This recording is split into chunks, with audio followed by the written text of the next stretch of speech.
In this next section, we're going to talk about coefficient of variation, z-score, and descriptive statistics in Excel.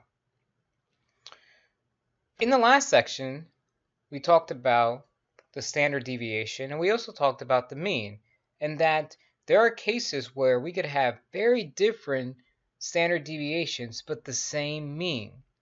We actually have a measure for that. It's called the measure of relative variation, or the coefficient of variation.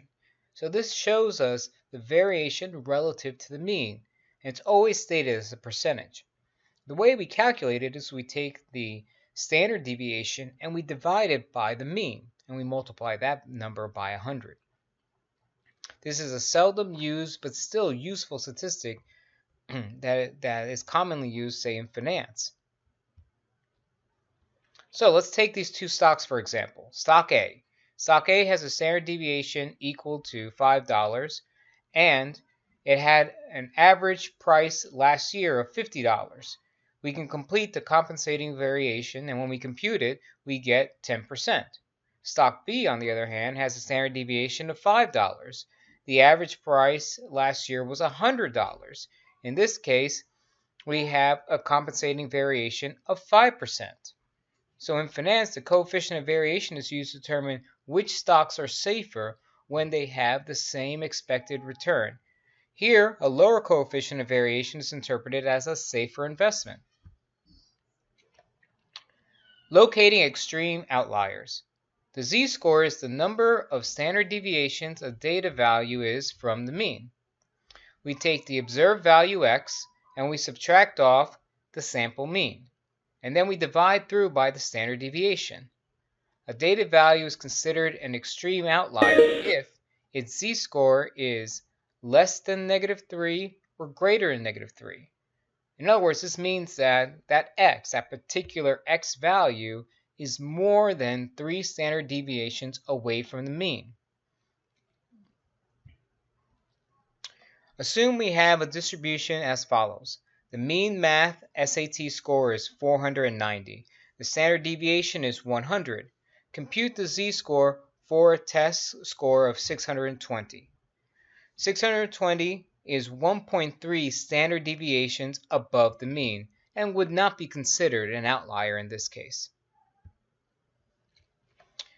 This now leads us to the shapes of distributions. So speaking of distributions, not all distributions are nice and symmetric like the normal distribution is. Most are actually skewed. Skewedness is a relative measure between the median and the mean. When the median and the mean are equal, we say our distribution is symmetric, like the center. When the mean is less than the median, we say the distribution is skewed to the left. That is, there are more values that are greater than the mean than less. If the mean is greater than the median, then the distribution is skewed right. That is, there are more values that are less than the mean than greater.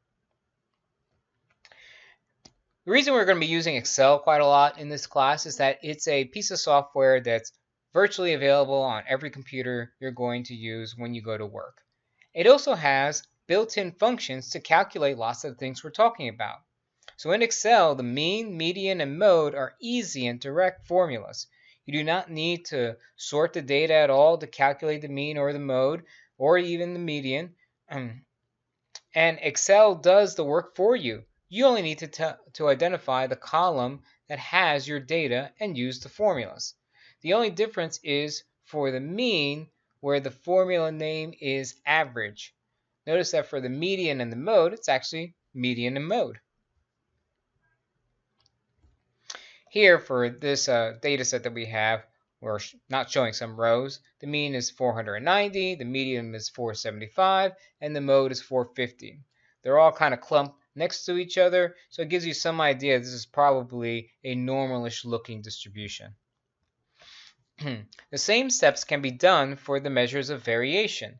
So variance, standard deviation, and the coefficient of variation can all be calculated using built-in functions. For the coefficient of variation, we actually do use our mean that we calculate and our standard deviation that we calculate, and then we multiply by 100. In this case, the variance is 2,996. The standard deviation would be $54, and the coefficient of variation would be 11%. Along with built-in functions, Excel, at least the version in Windows, has an add-on feature that has a data analysis tool pack built into it. We're going to be using this tool pack quite a lot, and we've actually posted instructions on Blackboard in order to incorporate this into your Excel, whether you're on a PC or a Mac. So the way you do this is first you have to add it on, but once you do, you go to Tools, you go to Data Analysis Tool Pack, and then you grab Descriptive Statistics. That brings up this new box, and in this new box, what you want to do is you want to highlight your column that includes your data. Whenever you have a label up at the top, you want to make sure you mark labels in the first row. Then you make sure you mark Summary Statistics and you select OK. When you do that, the program already builds out for you the different values. Now remember our data set of housing prices, right? We had calculated all these on our own. You'll see that the mean is still 600,000. You'll see the mode is still 100,000, and the median is still 300,000. Right. All these were done with one click of a button.